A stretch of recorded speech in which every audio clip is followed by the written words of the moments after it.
Audio Jungle.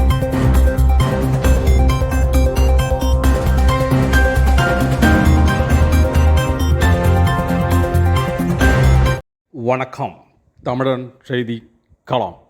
தமிழ்நாட்டில் எங்கும் இல்லாத வழக்கமாக பெண்கள் மட்டும் பங்கேற்று பல்லக்கில் இறைவனை சுமக்கும் வினோத நிகழ்வு.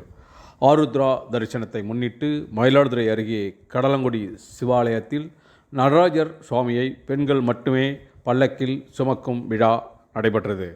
மயிலாடுதுறை மாவட்டம் குத்தாலம் அருகே கடலங்குடியில் புகழ்பெற்ற அருள்மிகு ஸ்ரீ கச்ச பரமேஸ்வரர் ஆலயம் அமைந்துள்ளது.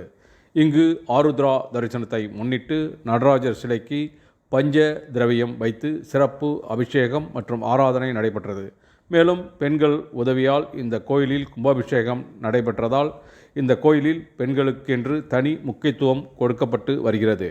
இதனைத் தொடர்ந்து நடராஜர் சிலைக்கு மாலை அணிவித்து தீபாராதனை காட்டப்பட்டது. பின்னர் வழிபாட்டிற்கு வந்த பெண்கள் பல்லக்கில் நடராஜ பெருமானை தூக்கி கொண்டு கோயில் உள்பிரகாரத்தில் ஊர்வலமாக வந்தன.